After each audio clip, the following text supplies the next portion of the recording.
What's up guys, Houndish here, and today we're jumping in with the weekly reset for Destiny 2 on the 6th of August. It's been a funny few days in Destiny news, of course, and Bungie news, but there is still a weekly reset with a mid-episode update, as well as the return of Solstice of Heroes, so we may as well talk about those things as well. And as always with the reset video, we will round up all of the featured rewards for the week, as well as taking a look at vendor inventories like the Eververse store, that will be filled with bright dustings, and silver items associated with Solstice. We'll cover other vendors and key rewards for the week as well, plus we've got patch notes for the mid-episode update, and on top of some of the things we already know about, like exotic class item drop rates being buffed, some of the weapon changes, and ability adjustments, there are some extra things worth rounding up in this video too. So we'll break it all down today guys. As always, I hope you find this one useful. If you do, a rating below really does help us out on the channel, but now let's get into it. And first up, as I mentioned in my previous video, episode content or new episode content will resume arriving into the game on August 27th. So for the next couple of weeks, there won't be anything new introduced, but of course we can catch up on existing stuff. And I'd say it's worth holding on to seasonal challenges if you don't need them, as those will be useful for season pass ranks in Act 3, and the same can be said for Echo's engrams. If you're done collecting weapons, armor, whatever it is for the Act 2 content drop, you may as well hold on to the engrams, as they are going to give chances to farm for the new weapons that we'll get in Act 3.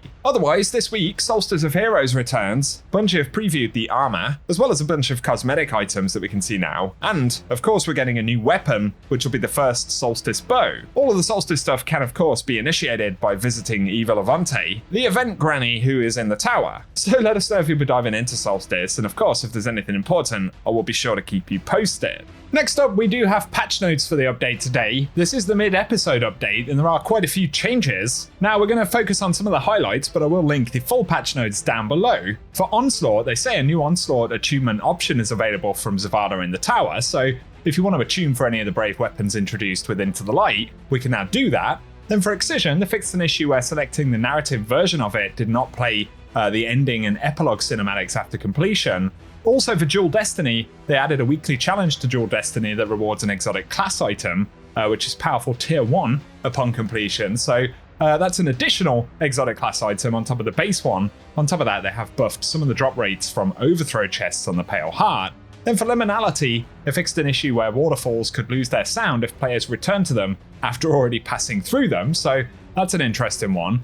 Next up though, we get onto abilities. Quite a few here, and in general, they reduced the amount of super energy gained by rocket sidearms per damage event by -20, so those are going to give less super energy now. They were always fairly generous, but I suppose wouldn't you want to make a change? Give us your thoughts. On top of that, they fixed an issue where strand fragments incorrectly referenced locked until the raid's world first is achieved, and they also reduced the distance that swarm grenade submunition projectiles can travel once they begin tracking a target. For Titans though, they've increased Hammer of Soul damage against bosses and mini-bosses by 25%, so that's good. For Twilight Arsenal, the damage against bosses and mini-bosses goes up by 20%, so also a positive. They also fixed an issue where Twilight Arsenal axes would unintentionally track to combatants below the player during a cast, and another where the detonation produced by the Unbreakable aspect was being scaled without absorbing damage while Thermite Grenade was equipped. Then for the Hunter, they reduced aim assist strength on Threaded Spectre by 50% versus players.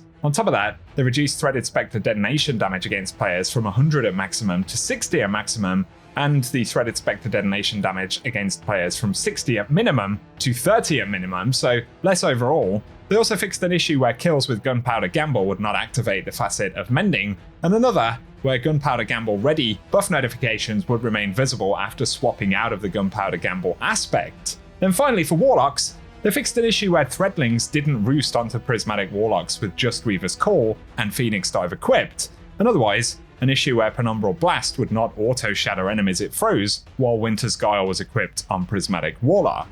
We also have a bunch of changes for exotics though, and for exotic armor, the Hunter's Radiant Dance Machines, they fixed an issue where players could repeatedly activate the Ascension aspect when they had Radiant Dance Machines on, and for Arthras' Embrace, they fixed an issue where the exotic could have its damage bonus extended by shooting allied targets. For Titans though, and the Arbor Warden, they fixed an issue that could cause it to block players from gaining Transcendent energy from Prismatic Rifts. And for Lion Rampart, they fixed an issue where you could aim down sights while the enhanced lift was active without disrupting it. On top of that, for hazardous propulsion though, they fixed an issue where it wasn't boosting the splash damage of Quicksilver Storm's micro rockets. And finally for Warlocks and Getaway Artist, it no longer grants grenade energy on Arc Soul hit while the player has Devour. And for Solipsism, they fixed an issue where Vortex grenades were granting more energy back than intended with the Spirit of Osmiomancy, and another where the super damage bonus from Spirit of Star Eater was being applied to ignitions caused by Song of Flame. So there'll be a few noticeable differences there. For weapon archetypes though, and scout rifles, for aggressive scouts they've increased PvE damage by 30%, and Deadman's Tail is also affected by that. For pulse rifles and heavy bursts, they fixed an issue where the weapons were displaying their RPM as 395 instead of 300, and for snipers, they now take reduced flinch from combatants by 50%, so that's good. And for glaives, they increased melee damage in PvE by 20%. On top of that though, for lightweight shotguns, they fixed an issue where the shotguns were not receiving the lightweight intrinsic buff to movement speed and mobility, and for rocket-assisted frayed sidearms, they corrected an issue that was allowing them to progress ammo finder mods as if they were primary weapons. Lastly though, and for exotic weapons and duality, they corrected an issue where duality was not using slug shotgun ADS damage fall-off scalar values of 1.2 times. For conditional finality, they've reduced the base handling by 15, and it can no longer freeze players who are in Well of Radiance. On top of that, for Bastion, they corrected an issue where Bastion was not spending ammo in the Crucible, and for Ariana's Vow, it now does 67% more damage to anti-barrier champion shields. On top of that though, for Monte Carlo, they fixed an issue that allowed Monte Carlo's bayonet damage to persist when picking up a carry object, and for Ergo Sum, an issue where the Sacred Flame trait effects could be counted as primary weapon damage. But finally for Wishkeeper, they fixed an issue where some versions of the exotic had unintentional access to combat grip, and these have been updated to have heavy grip. So share your thoughts on those, but for Pathfinder, they reduced the kill requirements in PvP for grenade and melee kill objectives. They also removed single life requirements from melee and grenade kill objectives, and subclass verb requirements from elemental ability kill objectives, which now reward bonus progress on subclass verb interactions like Joel. So that's a bunch of the patch changes from today. There were some other minor fixes and things like that as well, but I'll link the full patch notes down below.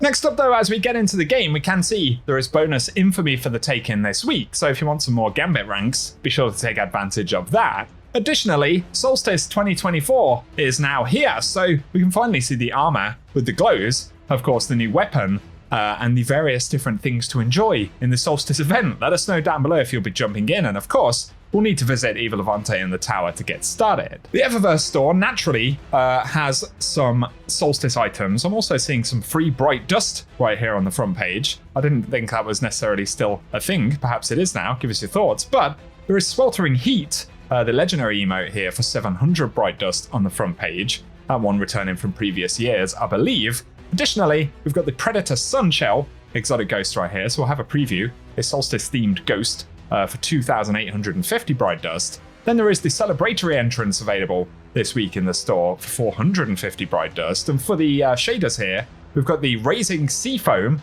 As always, shaders cost 300 Bright Dust. Also on the front page though, we have Pomegranate Glass. Moving over to the main Bright Dust section right here though, let's take a look. We've got the Building Castles multiplayer exotic emo, which is 4,250 Bright Dust. Pretty cool one right there. Also, there is the Righteous Rare emote, which is available for 400 Bright Dust. On top of that, though, we've got the Quadcopter Shell exotic ghost for 2,850 Bright Dust on the main page right here, which is a curious drone. Also, the Well-Traveled exotic ship is available for 2,000 Bright Dust, so a whole bunch of Solstice items for Bright Dust, many returning from previous years, but there's Off My Lawn as well, available right here with a cool green glow on it. Of course, doing a bit of lawn mowing. That one's available for 2,500 Bright Dust. And then we've got the Beach Header ornament for Merciless, which is a sort of interesting one. Kind of nice right there. Give us your thoughts, but it's 1,250 Bright Dust. And then we've got the Vacation projection available in the store, which is 1,500 Bright Dust. And for the second page of shaders, initially, there is Vintage Timber right here, which actually looks kind of nice with this armor. There's also the Oiled Algae available this week. Once again, all of these are 300 Bright Dust. And then we've got the Bruised Blush available, as well as the Welded Brass, which sometimes can be quite nice depending on the armor set. A bit of a mismatch for me. But there is the Sandcastle Effects Transmat effect right here. Once again, all of these are 450 Bright Dust. There's also the Shocking Entrance Transmat effect this week, if you fancy jolting your way in And then finally, we've got the Baroque entrance available as well. But of course, we will see mainly Solstice items populated in the Eververse store for the next few weeks. I think it's 3 weeks, the event. There's the event card, the various bits of gear and things, so you can peruse those at your leisure and let us know if you'll be diving into Solstice. For a very quick look at Banshee's inventory right here though, we've got the Cryosaur Mellow available with Ensemble and Thresh, Dire Promise, which is auto-loading rangefinder, then the 7th Seraph sidearm with Fail Prep Dragonfly, as well as Far Future with moving target multi-kill clip, and the Negative Space, which is Tireless Blade and Surrounded. So maybe some interesting weapons to pick up, but keep in mind they'll change throughout the week. Then finally down here at Shader 1 for the featured shaders, we've got Golden Empire available right here for 10,000 Glimmer, if we can get a quick preview. Don't think that one's been up too recently, I'm not sure. There's also Echoes of Io from back in the day if you fancy grabbing that. And finally, we've got the War Cult Camo if you want some older faction shaders in the collection as well. For some final bits of content to round up right here though, the Nightfall weapon this week should be the Priastian Expo, and we've got Psyops Battleground Cosmodrome according to the rotation. Then the exotic mission for the rotator is Dead Man's Tail coming from Presage, so if you need to hunt that one down, it's still available this week. Then for the raid and dungeon content, we should have Garden of Salvation, as well as the Pit of Heresy featured this week. And then we can see Lost Sectors on the screen for this week's rotation, so all of the legendary weapons that can drop randomly at the end of those completions are on the right hand side of the chart. But today we've got Broken Deep in the Pale Heart, August 7th will be the Blooming Deep, and then we'll get Forgotten Deep on August 8th. Before moving over to Europa for August 9th, where we'll get Perdition, then it'll be Bunker E15 on the 10th, and Concealed Void on August 11th. Then finally, for the 12th, it'll be the Conflux on Nessus. Otherwise, guys, that's what we have to round up for the weekly reset. So, as always, I hope the video has been useful. Give us any thoughts you have on the patch changes, the return of Solstice, and all of that stuff, as well as letting us know anything you plan to get done in the game this week. But if you found the video helpful, a rating really helps us out down below. And get subscribed if you want to be kept up to date with all the goings-on over there at Bungie, as well as for Destiny content moving forward. Otherwise, though, I appreciate you tuning in, and I hope you guys have an awesome day.